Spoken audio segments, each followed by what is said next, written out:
네, 안녕하세요. 저는 이번 석사 논문 발표를 맡게 된 전소영이라고 하고요. 지금 이제 일반대학원 서강대학교 사회학과에서 석사를 수료한 상태이고 8월에 졸업을 앞두고 있습니다.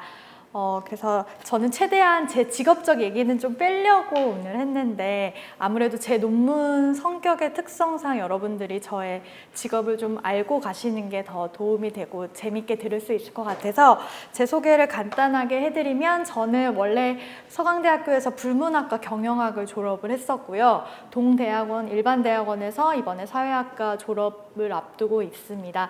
제가 왜 사회학과를 먼저 선택했는지 간략하게 이제 소개를 해드리자면 저는 원래 되게 호기심이 많은 사람이에요. 근데 막상 방송을 하게 된 후로 이 호기심을 분출할 데가 없더라고요. 아무래도 방송은 딱 정해진 시간에 정해진 정보를 전달을 해야 되는데 제 이 호기심, 왕성한 호기심을 어디다 풀면 좋을까 생각해서 일과 학업을 이렇게 병행하게 되는 큰 결심을 하게 되었고 사실 이게 쉽지만은 않았어요.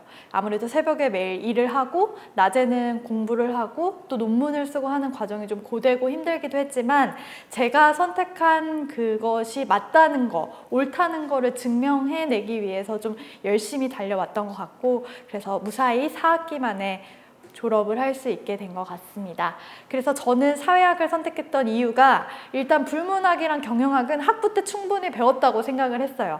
더 이상 대학원에 가서까지 뭔가 더 깊게 배우고 싶은 흥미가 있진 않았고 원래도 사회 문제들이나 사회가 전반적으로 돌아가는 문제에 대해서 굉장히 관심이 많았었고 약간 제가 좀 사회를 항상 낙관적으로 바라보는 성향이 있었는데 좀 비판적이고 논리적인 시각을 가지고 싶다는 생각에 사회학과를 선택을 했고 그 선택에 후회 없이 무사히 잘 공부를 마쳤습니다. 그래서 저는 원래 스카이라이프 아나운서를 하다가 MBN 기상캐스터를 거쳐서 지금 SBS 기상캐스터로 일을 하고 있습니다. 자, 이제 본격적으로 제 논문에 대해서 설명을 해드리자면 원래 제목은 상징 권력과 불안정성의 공존이고요. 그 부제로는 지상파 및 종편, 보도 채널, 비정규직 방송 진행자 심층 인터뷰를 중심으로가 제 원래 논문의 본 제목이고 영어는 Coexistence of Symbolic Power and Instability가 영문 제목입니다. 그래서 제가 아까 처음 논문 시작 제목에 화려한 방송인들의 겉모습과 현실의 괴리라고 쓴 이유는 이 방송업계에 대해서 잘 모르시는 분들이 상징 권력이 뭐지? 불안정성이 뭐 어떻다는 거지 좀 헷갈리실 것 같아서 좀 쉽게 풀어서 쓴 제목이 겉모습과 현실의 괴리 이런 식으로 제가 풀어서 설명을 했었던 거고요. 그래서 논문 제목을 수정하는 것도 정말 논문 심사 마지막까지 고민을 하다가 제 논문의 주제를 가장 잘 드러내주는 논문 제목인 것 같아서 지도 교수님과 고민 끝에 결정을 했고요. 연구 방법은 여러분들이 잘 아실지 잘 모르실지 제가 간단하게 설명을 해드리자면 크게 이제 일반 대학원 논문을 쓰는 방법이 두 가지가 있어요. 대부분의 분들이 많이 하는 게 통계를 이용하는 양적 방법론이고 저같이 어떤 심층적인 인터뷰나 그 개인의 생각이나 가치관을 탐구하고 싶은 연구 방법을 질적 연구 방법론이라고 하는데 질적 연구 방법론에도 굉장히 종류가 많아요.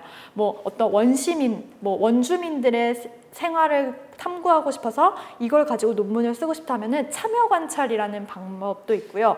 뭐 오래된 문헌을 연구한다. 그러면 문헌 연구법도 질적 연구 방법론의 하나이고, 근데 저는 그 중에서도 방송인들이 어떤 생각을 가지고 있고 어떤 가치관을 가지고 있고 도대체 왜 이 업계에서 일하고자 하는지 이런 뭔가 그들의 생각을 탐구하기 위해서 저는 심층적인 인터뷰가 필요했기 때문에 논문 쓰는 방법 중에 하나인 질적 연구 방법론 중 심층 인터뷰를 선택을 했고 아무래도 뭐 개인의 어떤 배경이나 생각 뭐 이런 가치관을 담아야 되기 때문에 연구윤리위원회의 승인이 필요해서 서강대 IRB의 승인을 받아서 총 2달에 걸쳐서 인터뷰를 진행을 했습니다. 그래서 제 논문의 목적은 이제 간략하게 설명을 드리자면 여러분 얼마 전에 기생충 영화가 굉장히 흥행을 했잖아요. 그 기생충이 그 주목을 받았던 또 하나의 이유가 바로 그 봉준호 감독이 시행한 표준계약서라는 것 때문인데 그게 뭐냐면 원래 그 예술인 실태조사에 따르면 예술 활동을 하면서 실제 계약서를 쓰고 그 계약을 체결한 비율이 42.1%래요. 그러니까 그러니까 그 말은 반에도 미치지 못한다는 얘기인데, 그 말은 예술인들의 대부분이 계약서를 쓰지 않고 그냥 구두 계약이나 서면으로 이제 인터뷰 그 일을 한다는 뜻인데, 그 봉준호 감독은 표준 근로계약서를 제대로 작성을 하고 제대로 된 근로비를 지급을 하고 근로자로 인정을 받은 그런 스태프들을 고용을 해서 일을 했다는 것 때문에 굉장히 큰 주목을 받았었는데, 이 비단 예술업계뿐만이 아니라 방송업계에서도 이런 근로 조건이 제대로 지켜지지 않는 경우가 정말 많고 대다수인데, 사실상 빛 좋은 개살구, 겉으로는 굉장히 화려해 보이고 TV에 나온다는 이유로 당연히 저들은 당연히 정규직이겠지, 당연히 근로 조건이 제대로 지켜지겠지라고 생각하시는 분들이 있을 텐데, 실제로는 그렇지 않습니다.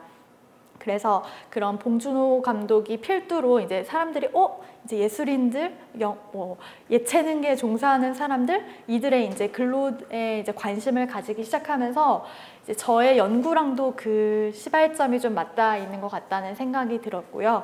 그래서 저는 뭔가 왜 이렇게 방송 진행자라 하면 기상캐스터, 아나운서, 리포터, MC, DJ를 지칭을 하고요.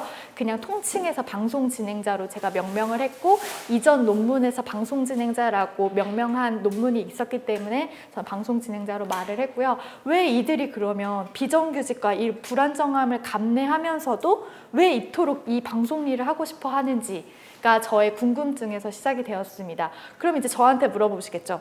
아니 그럼 전소영 씨는 왜 하셨습니까? 이렇게 불안정하다면서 왜 하셨습니까? 저는 정말로 남들 앞에서 이야기하는 게 너무 좋았어요. 이런 현실을 전혀 알지 못했었고, 뭐 비정규직이다 프리랜서다 전혀 모르고, 당연히 입사를 했는데 당연히 6개월마다 계약서를 써야 되는 거구나, 모두가 그런 거구나 라고 그냥 인지하지 못하면서 자연스럽게 받아들이게 됐는데, 이제 주위에서 불합리한 대우를 받거나 제대로 계약서조차 쓰지 않고 일하는 주위 동료들을 보면서 이건 뭔가 문제가 있다고 생각을 했고, 그러면서도 경쟁이 정말로 치열합니다. 그럼 도대체 왜 이런 걸까? 왜 그 불안정함과 비정규직을 감내하면서도 왜 이들이 이토록 방송 일을 하고 싶어 하는 것일까? 그거를 탐구하는 게 저의 연구의 처음 시작이 되었었고요. 이 신문 기사를 보시면 한 프리랜서 방송인의 인터뷰가 나옵니다. 곧 일한 지 4년이 되는데 5일 회사에 출근하지만 나는 회사 사람이 아닌 것 같다. 비정규직이라는 이유로 4대 보험도 받지 못하고 전전긍긍하며 하루를 나고 있다. 제가 인터뷰한 모든 99%의 방송 진행자들의 현실입니다. 그래서 왜 이들이 이토록, 그러면서도 왜 방송 진행자를 꿈꾸는 여대생들 혹은 대학생들, 돈을 받지 않고서라도 일하겠다는 학생들이 왜 많은지, 왜 이 업계는 나아지지 못하고 계속 답보 상태를 걷고 있는지, 그거를 파악하고 찾아내는 게 저의 연구의 목적이었어요. 그래서 누구나 한 번쯤은 선망의 직업 중 하나로 여겨지는 방송 진행자의 경우에 그들의 업무 전문성은 어쨌든 세계적인 제대로 인정받지 못하고 있는 게 사실 현실입니다. 대부분 아이를 낳거나 결혼을 하면 회사의 눈치를 보면서 나와야 되는 경우도 많고, 계약서를 쓰지 않는 방송사도 굉장히 대다수고, 프리랜서라는 명목하에 다 비정규직으로 일하는 거를 정말 당연하게 받아들이고 있어요. 다들 생각했을 때 프리랜서 아나운서, 프리랜서 MC 하면은 전현무, 이렇게 잘 나가는 방송인들을 떠올리실 텐데, 이미 그들은 지상파 정규직이라는 탄탄한 타이틀을 가졌었다가 그 후에 더 프리해지기 위해서 나온 거고, 그들을 제외한 대다수의 거의 80~90%에 가까운 방송 진행자는 현재 비정규직 고용 형태로 일을 하고 있습니다.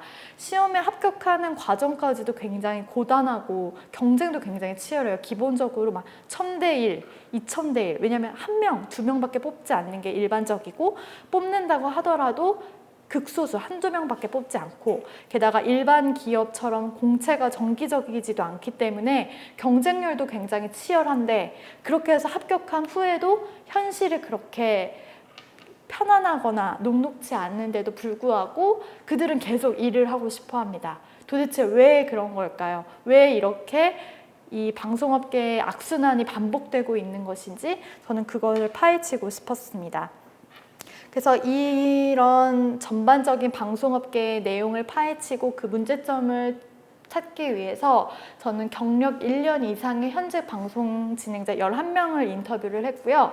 이 현직에 있는 방송 진행자들에 대한 그 가치관이나 생각을 더 효과적으로 보기 위해서 정규직 방송 진행자 4명을 추가로 인터뷰를 했고, 과거에는 방송 진행자로 일을 하다가 끝내 참지 못하고 아예 다른 업종으로 전환한 전직자 4명을 인터뷰해서 총 19명을 심층 인터뷰를 시행을 했어요. 그래서 저는 원래 저의 친분 관계에 있던 방송 진행자들을 대상으로 인터뷰를 시작했고, 아무래도 더 많은 사람들을 인터뷰할 필요성이 느껴져서, 이게 연구 방법 중에 하나의 눈덩이 표집이라는 건데, 눈을 하나 던지면 이렇게 막 불어나잖아요. 그래서 이제 제가 이분한테 인터뷰를 했으면 이분이 또 소개해주고 해서 이게 눈덩이처럼 불어난다 해서 이게 연구 방법의 하나인데, 눈덩이 표집을 통해서 이제 지인을 소개받아서 총 19명을 인터뷰를 했습니다. 그래서 아까 그 서강대학교 연구윤리 승인을 받아서 약 1시간 혹은 길게는 2시간가량 인터뷰를 했고, 개인정보나 사생활 내용이 노출될 수 있다는 우려에 대해서는 충분히 다 사인을 받고 충분한 내용, 설명을 한 후에 인터뷰를 진행을 했고요. 다 익명으로 진행이 됐기 때문에 그런 걱정을 할 필요가 없었고, 제가 오히려 그들과 같은 배경에서 일을 하고 있다는 게 라포를 형성하는 게, 라포는 친밀감을 뜻하는 건데 친밀감을 형성하는 데 굉장히 도움이 되었고, 다들 처음에는 다들 좋은 점만 이야기하다가 인터뷰가 거듭될수록 우는 진행자들도 있었고요.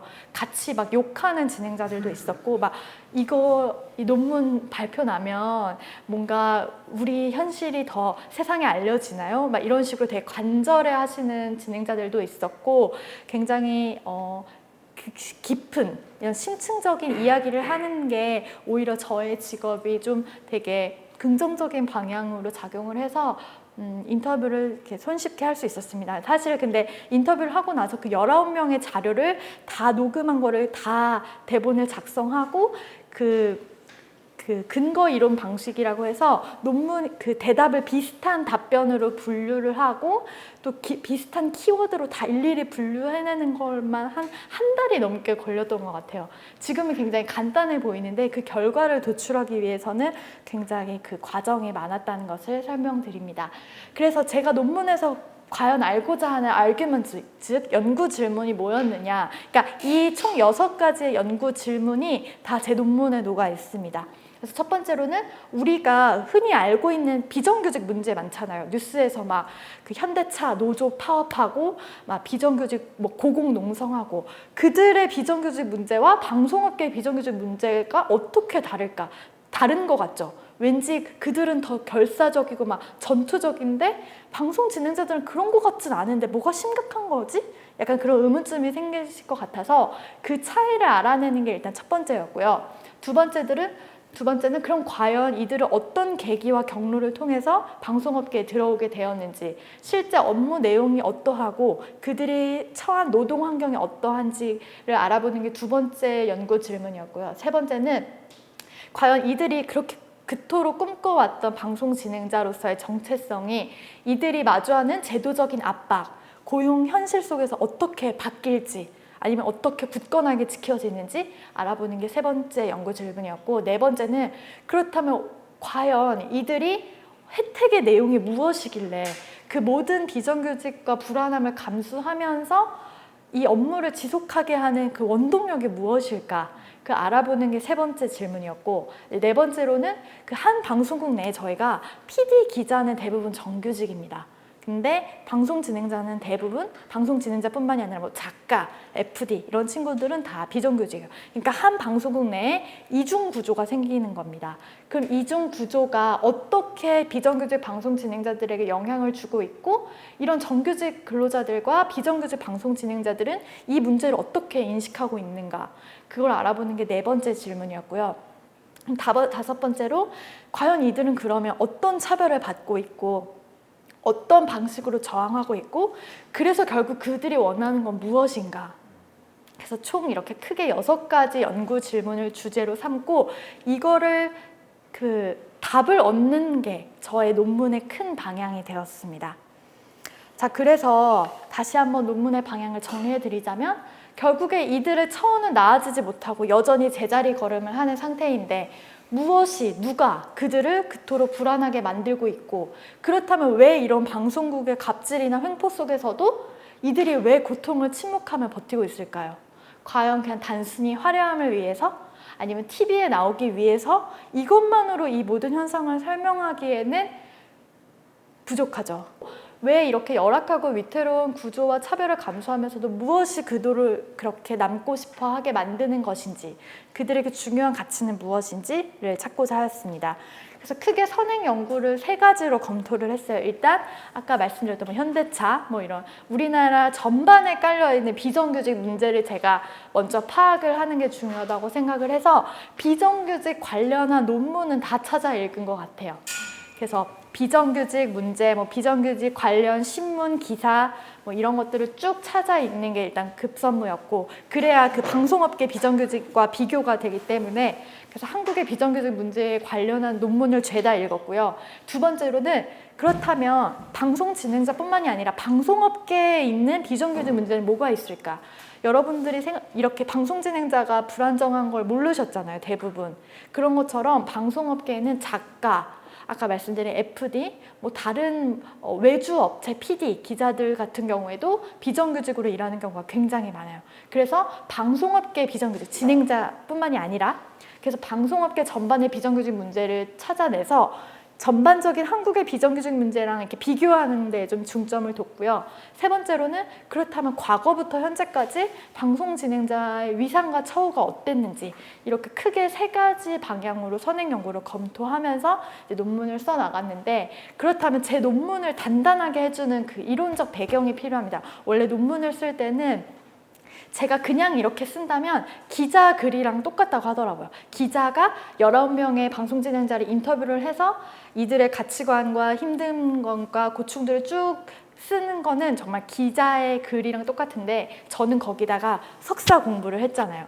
그래서 이론적 배경을 추가를 했어요. 그래서 총 3가지 이론적 배경을 추가를 했는데, 처음은 셀러브리티 이론이라는 거고요. 2번째는 부르디에라는 그 유명한 사회학자의 상징 권력 이론을 끌어다 썼고, 3번째로는 아까 말씀드린 이중 노동 구조 이론을 써서 내부자 외부자 이론으로 이 모든 현상을 설명을 했습니다. 그래서 인터뷰 분석 결과는 처음에 그 화려함과 그늘에서 이들이 방송 진행자로서 얻는 그 빛, 밝은 측면, 굉장히 화려하고 그 좋은 측면들을 셀러브리티 이론과 그 상징 권력으로 설명을 했어요. 이들이 어렸을 때부터 오랜 시절 꿈꿔온 꿈이라는 것, 그 다음에 주위 동료들, 가족들의 인정과 찬사, 내가 비록 이런 일을 하고 이렇게 지위가 불안정하지만 TV에 나온다는 그런 주위 사람들의 선망의 대상이 되는 그런 셀러브리티가 되는 것, 그리고 방송 진행자라고 하면 비록 내 지위는 불안정하지만 많은 협찬을 받고 많은 연예인들과 혹은 스포츠 선수들 혹은 유명 인사들과 만날 기회가 생긴다는 것, 혹은 유명한 역사의 현장에 내가 그 취재를 한다는 것, 이런 식으로 뭔가 셀러브리티로서 누릴 수 있는 화려한 모습들이 첫 번째, 그들이 이 일을 계속 지속하게 만드는 원동력이 되었고요. 2번째로는 이런 것들을 상징 권력이라고 하는데, 부르디에가 굉장히 많은 이론을 말을 했는데 그 중에서도 이제 상징 권력은 실체가 없는 권력이에요. 모든 사람들이 인정을 하고 모든 사람들이 인정을 해주면 생기는 권력을 상징 권력이라고 하는데, 그만큼 좀 취약하겠죠. 왜냐하면 다른 사람들의 인정이 없으면 쉽게 무너져 버리기 때문에. 그래서 부르디에가 말하는 상징 권력과 이 방송 진행자들이 말하는 상징 권력이 굉장히 비슷하다고 생각을 해서 이들이 누리는 이런 화려한 이야기들, 이런 것들을 처음 해석을 하는데 썼고, 그다음에 이제 그늘은 너무 열악하죠. 이렇게 셀러브리티로서 혹은 이런 상징 권력을 누리고 있지만 이거는 일루지오일 뿐이에요. 일루지오는 뭐냐면 부르디에가 말한 환상이에요. 그러니까 자기들 안에서 만들어낸 일루지오라는 환상 때문에 이게 곧 없어지고 그냥 이들 밖에서 보면 정말 아무것도 아닌데 이들이 보기에는 정말 대단한 것처럼 여겨지는 그런 것 때문에 이제 인지하지 못하고 그렇게 덧없이 이제 그런 굉장히 취약한 권력을 가진다는 게 바로 그늘의 측면이었습니다.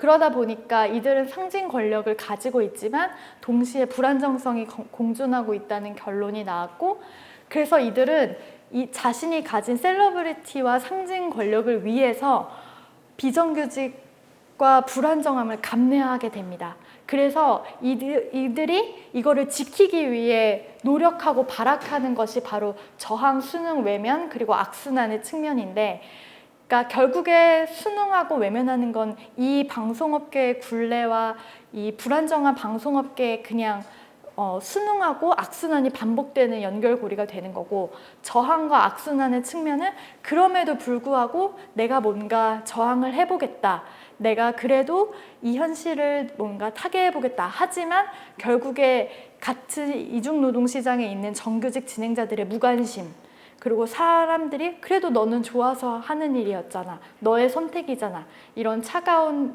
그런 것들 때문에 결국 이들이 좌절을 하게 되고 맙니다. 그러니까 여러분 좀 이해가 되시나요?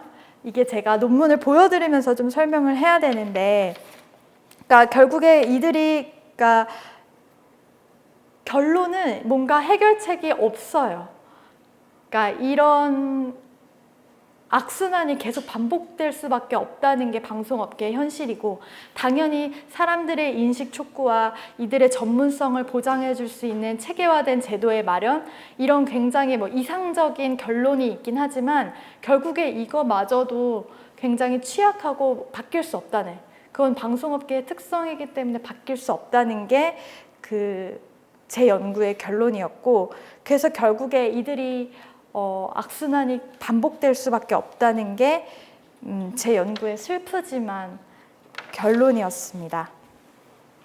그래서 연구의 한계 같은 경우에는 제가 최대한 다양한 경험을 가진 방송 진행자들을 섭외를 하려고 했지만, 질적 연구 방법의 특성상 아무래도 양적 연구 방법은 막 100명, 막 80명 정도의 통계를 막 돌려서 결과를 도출하는데, 저는 그 숫자에서 좀 밀린다는 한계가 있다는 건데요. 그렇지만 또 질적 연구의 특성상 한 명 한 명 개개인을 심층 인터뷰했다는 또 의의가 있고, 또 현직 방송 진행자들의 생생한 목소리를 들을 수 있었다는 게 또 연구의 의의라고 할 수 있을 것 같습니다. 그래서 지금 제가 방송 진행자에만 주목해서 연구를 진행했지만, 나아가서는 작가나 또 방송계의 다른 직군에 있는 그런 불평등의 정도나 처우를 비교하는 것도 후속 연구로서 굉장히 의미가 있을 거라고 저는 생각을 하고 있습니다.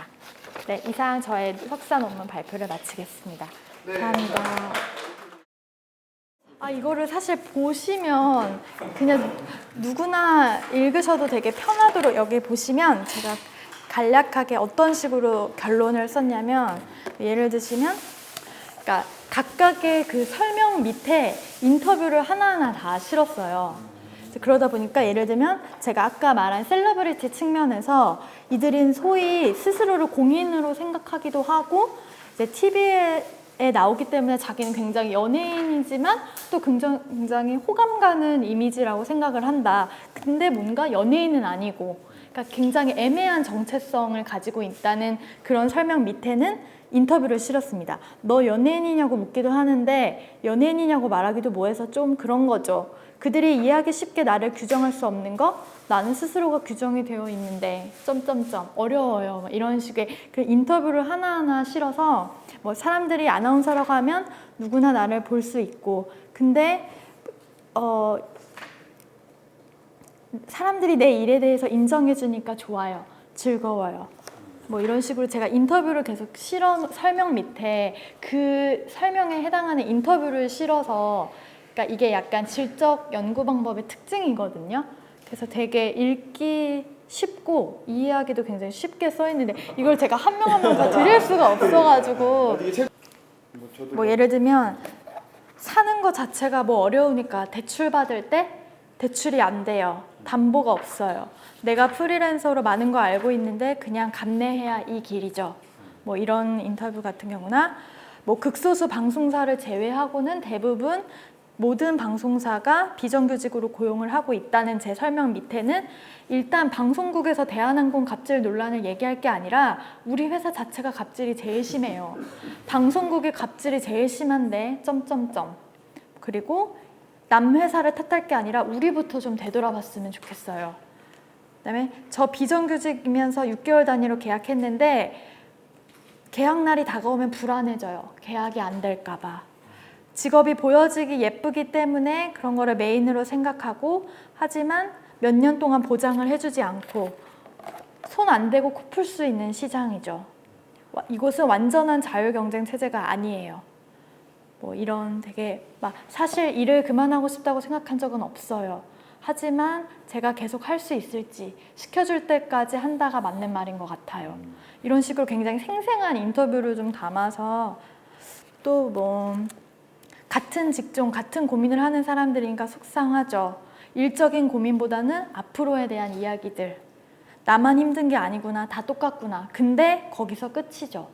그러니까 제가 또 다른 실은 그 내용 중에 다들 비슷한 처지를 공유하고 있는데 거기까지예요.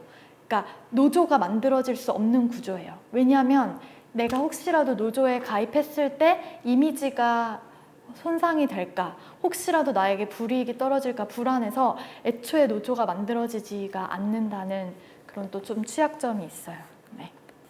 뭐 아까 말씀드렸다시피 뭐 일반인들이 만나보면 절 우러러 보죠. 다른 사람이라고 생각하는 것 같아요. 뭐 이런 거나 뭐 일단 TV에서 아까 제가 말한 가족들이 저를 볼 수 있다는 거, 내가 얼마를 버는지 몰라도 뿌듯해요. 뭐 행복했던 순간은 제가 TV 나올 때마다 식구들이 보는 거. 근데 뭐 그리고 역사의 현장에 있었을 때, 뭐 제가 장미 대선에서 주목을 많이 받았을 때요. 뭐 뉴스의 꽃 아닐까요? 뭐 이렇게 응답하신 사람도 있고, 대부분 방송인에 대해서 호감이다, 특별하다, 단아한 이미지라고 스스로 그렇게 다들 생각을 하고 있더라고요. 현실과는 다르게, 그러니까 본인들이 처한 현실과는 아이러니하게도 다르게. 그래서 네, 아까 말씀드렸다시피 다양한 사람들을 만날 기회가 있다는 거, 그런 것도 좀 화려한 측면이고, 또 인터뷰 또 몇 개 말씀드리자면, 부모님도 좋아하시고 모두 절 자랑스러워해요.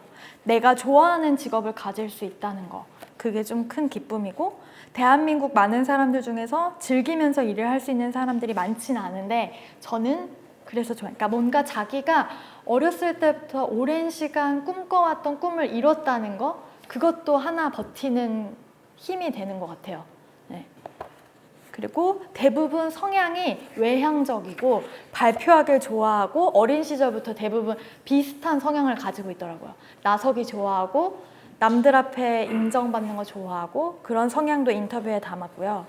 그리고 대부분 제가 1점부터 100점까지 삶의 만족도를 매겨달라고 했는데 다 비정규직이잖아요. 90점 이상. 대부분 다 90점 이상이에요. 만족도 100점에 가까워요. 근데 인터뷰가 진행될수록 울고 막 이제 다들 문제점 이야기하고, 그러니까 굉장히 아이러니한 거니까 제 논문이 저는 흥미로운 이유가 굉장히 그 차이가 있잖아요. 본인들이 처한 지위와 현실, 본인들이 생각하는 이런 차이에서 오는 그 괴리가 저는 굉장히 흥미롭다고 생각을 했거든요. 이중 노동시장은 정말 명백하게, 여러분 제가 정규직 방송 진행자 4명을 인터뷰했는데 아무도 관심이 없어요. 그러니까 그 이중 같은 아나운서 일을 하는 사람 중에서 이중 노동시장이군요. 네, 제가 보여드리면 대부분 뭐 미안해요, 저는 이제 잘 몰라요, 뭐 이런 인터뷰가 많고, 예를 들면 죄송해요, 입사하고 난 다음에는 관심이 없어요. 그리고 이 이중 노동 구조 시장이 그 한 방송국에서 주차장을 따로 쓴다거나 헬스장 이용을 못 한다거나 뭐 식당을 다른 걸 이용을 해야 된다는 거나 이런 식으로 이들의 차별을 좀 제가 쭉 적어놨었고, 우리 회사도 그렇습니다. 식당이 뭐 결혼할 때 프레스 센터라는 그런 언론인 재단이 있는데 그 계약직 아나운서는 또 안 된다고 했대요. 뭐 이런 식으로. 정규직은 밟고 있죠. 정규직은 되고. 그러니까 이런 차별과 소외감, 이런 식으로 인터뷰를 많이 달았고, 뭐 연차가 이렇게 차곡차곡 쌓이면 다른 회사 일반 기업은 뭐 승진을 하고 대리가 되고 차장이 되고 이러는데 여기는 모두가 수평적 관계에 있다는. 승진이 없는 거죠. 네. 그냥 이렇게. 되게 우리 문제에 무관심하다는 게 느껴지죠. 그냥 회사에서는 우리 별로 신경 안 쓰는 것 같아요. 그분들은 정규직이라서 회사의 일원이잖아요. 저는 가족이라는 생각은 잘 들지 않거든요. 그런 사람들을 보면 회사원 같아요. 구성원의 일부로 생각하지 않아줘요. 이런 식으로 좀 그들의 고충이 담겨 있어요. 일단 저항도 다들 많이 하는데 일단 뭐 예를 들면 이번에 MBC 계약직 아나운서들 같은 경우에는 실제로 변호사를 선임해서 소송을 해서 지금 임시직 신분으로 복귀를 했어요. 실제로.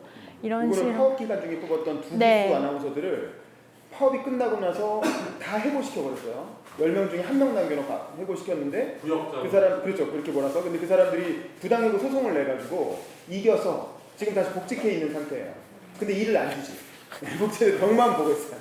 네, 이거 그런 얘기고 그다음에 네, 뭐 이런 식으로 그런 게 제도적 저항이라고 한다면 개인적 저항으로 이제 뭐 윗분한테 월급을 올려달라고 한다거나 계약 기간을 늘려달라고 뭐 저항을 한다거나 나름의 저항을 하는데 결국에 그렇게 저항을 했다가 안 좋은 결과를 겪은 사람들이 많아서 결국에 또 좌절을 하게 되고 뭐 안 좋은 결과라면 이렇게 뭐 이제 전화로 해고 통보를 받는다던가 네, 뭐 인식이 안 좋아진다던가 이미지가 실추된다던가 네. 또 이거 도피 수능 이런 것도 있는데 그런 건 어떻게 하나요? 그러니까 대부분 그냥 인지하고 있는데 어차피 그러니까 공통적으로 제가 그 인터뷰를 분류하면서 발견한 응답이 중이 싫으면 저를 떠나야죠. 그게 반복적으로 나왔거든요. 그러니까 어차피 안 바뀔 거 아니에요? 약간 다들 이런 반응이기 때문에 애초에 바뀌지 않으니까 그냥 참아야죠. 모든 회사는 힘드니까요. 뭐 이런 식으로 대답한 사람들도 있었고 일단 꼬박꼬박 받는 돈으로 그냥 하는 거죠. 뭐 그냥 이렇게 하는 사람들도 있고 그리고 불평등에 대해서 내가 저항을 한다고 달라질 낌새가 보이지 않아요. 어쨌든 큰 회사를 상대로 저항을 한다는 것 자체가 불가능하다고 다들 인지하고 있었어요. 그래서 다른 해법을 찾더라고요. 예를 들면 뭐 쇼핑몰을 연다든지 뭐 유튜브를 한다든지 그러니까 자기만의 살 길을 찾는 식으로 그 해결책을 찾는 게 그 대부분이었어요. 안에서 해결하려고 하지 않고 네. 밖으로 나가서 네. 개별적으로 해결하려고 네. 하는 거죠.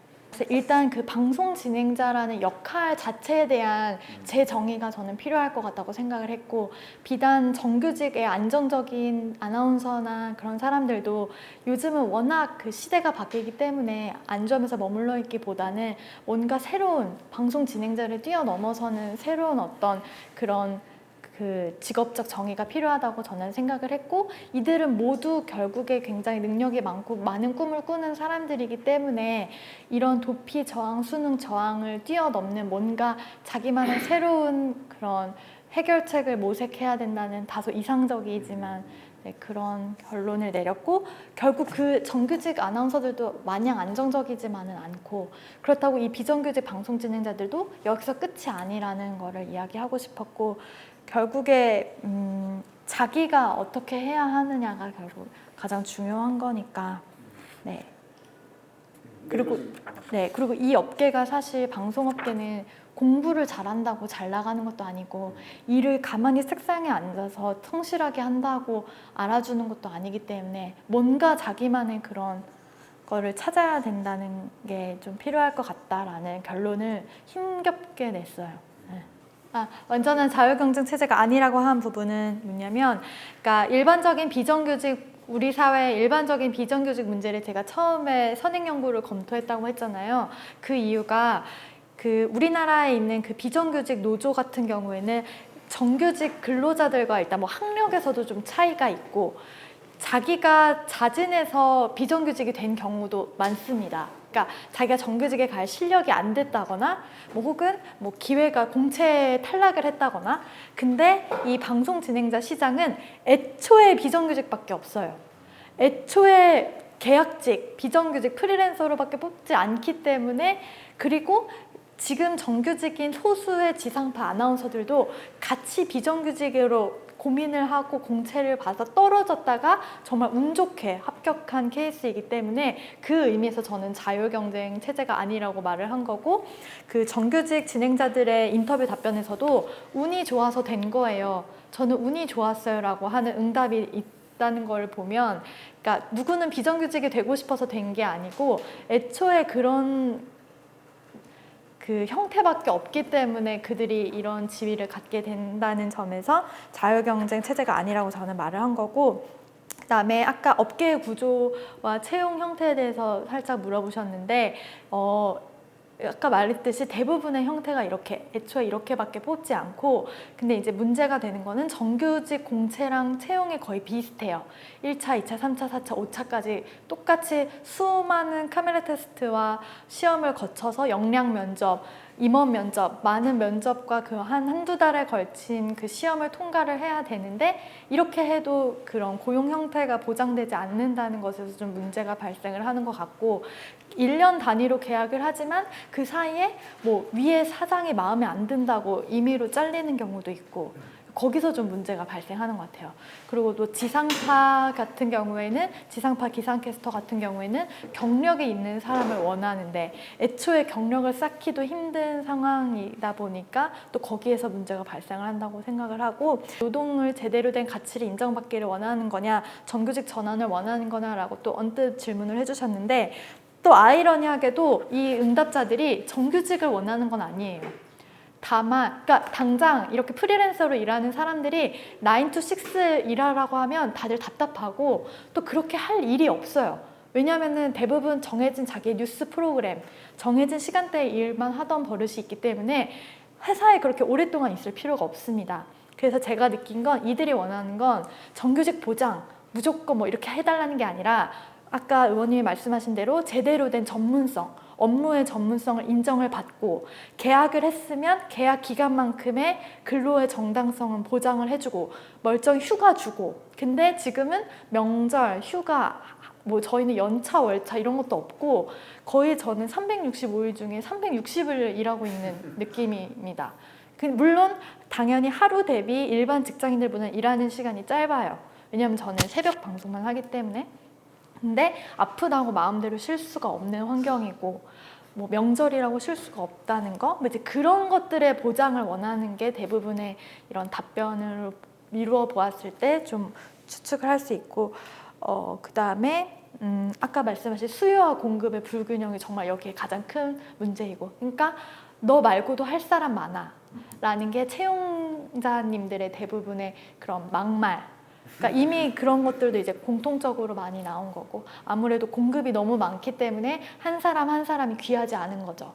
얘 아니어도 또 아까 말씀하신 것처럼 돈을 안 받고도 일하고 싶다고 하는 사람들이 너무 많기 때문에 거기서 문제가 발생한다고 저도 동의를 하고, 그렇다면 개인적 노력을 어떤 거를 하길 원하고 향후의 계획이 뭐냐고 말씀하셨듯이, 실제로 지금 정규직 아나운서를 비롯한 비정규직 방송 진행자들도 개인 유튜브를 많이 열고 있고 그런 추세를 따르고 있는데, 이거는 제가 생각했을 때는 그냥 또 한 흐름인 것 같고, 뭐 이 중에서는 뭐 아까 말씀드렸다시피 저처럼 공부를 하는 사람들도 있고, 뭐 어떤 이들은 뭐 쇼핑몰을 여는 사람들도 있고, 자기의 재능을 살려서 스피치 아카데미를 하는 사람들도 있고. 그러니까 이거는 제가 생각할 때 맨날 범기 선배가 하는 말 중에, 이미 하나의 직업을 갖는 시대는 끝났기 때문에 정규직이든 그거는 비정규직이든 상관없이 이 세계에서 자기가 살아남으려면 누구나 여러 가지 능력을 잘 갖고 다니는 게 중요하다고 생각을 하고요. 아까 부르디의 상징 권력에 대해서도 질문하셨는데, 제가 또 이제 설명이 좀 부족해서 좀 부족했을 수도 있는데, 말씀하신 것처럼 상징 권력이라는 것 자체가 보이지 않는 실체이고, 그러다 보니까 다른 사람들의 인정에 의존하다 보니까 취약한 것도 많고, 그래서 제가 여기다가도 썼는데, 상징 자본, 결혼이라는 상징 자본을 획득하기 위해서 방송 진행자를 선택한 사람들도 있어요. 왜냐하면 내가 좋은 남자, 좋은 재벌집에 시집을 가서 그럼 상징 자본을 얻는 거죠. 그럼 성공을 하는 거인 거죠. 그런 케이스도 있지만, 근데 물론 이거는 방송 진행자에만 국한된 건 아니고, 뭐 여자가 될 수도 있고 남자가 될 수도 있고 누구나 해당되는 이야기이기 때문에, 아무튼 그 상징 자본을 획득을 했지만 결국에 이들이 직면한 현실은 이중 노동 구조라는 열악한 현실이기 때문에 이 상징 자본이 무의미해지는 거죠.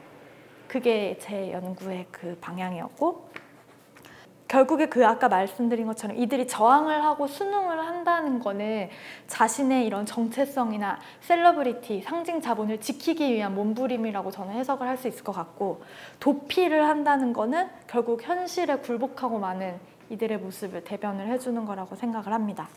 그래서 제가 생각했을 때는 이 비정규직 이슈가 우리나라에서 정말 뜨거운 감자인데 업계의 사각지대에 놓인 방송 진행자들의 주목해서 쓴다는 것 자체가 저는 굉장히 큰 용기였고 도전이었다고 생각을 하고, 저는 뭐 어쨌든 막 현실을 고발해서 제가 막 앞장서서 진두지휘하겠다라는 목적보다는 제가 뭘 가장 잘할 수 있을까, 제가 학업과 일을 병행하면서 뭘 둘 다 놓치지 않고 잘 메꾸는 작업이 될 수 있을까라고 고민을 하다가 그 사회학과 많은 과목 중에서 노동 과목에 굉장히 흥미를 느꼈고, 그 중에서 이제 비정규직 그 수업을 듣다가 이거다 해서 이제 이 방송 진행자에 주목해서 쓰게 되었고, 아까 말씀드렸다시피 비단 방송 진행자뿐만이 아니라 지금 이제 제가 너무 진행자로 국한돼서 논문을 썼지만 다음에는 업계 전반의 방송업계 그 전반의 비정규직 처우를 가지고 있는 여러 직군들을 조사해보는 것도 의미 있는 시도가 될 거라고 생각을 하고요. 제가 쓴 논문이 비록 부족하긴 하지만 읽어보시면 굉장히 재밌을 거예요. 왜냐하면 그 생생한 인터뷰가 담겨 있어서 모르시는 분들이 봐도 되게 쉽게 쓰여 있거든요. 그래서 이 논문을 많은 분들이 널리 읽게 하는 게 또 저의 그 또 다른 목표이지 않을까 생각합니다. 당연하죠. 기회만 주신다면. 네, 이상입니다. 감사합니다.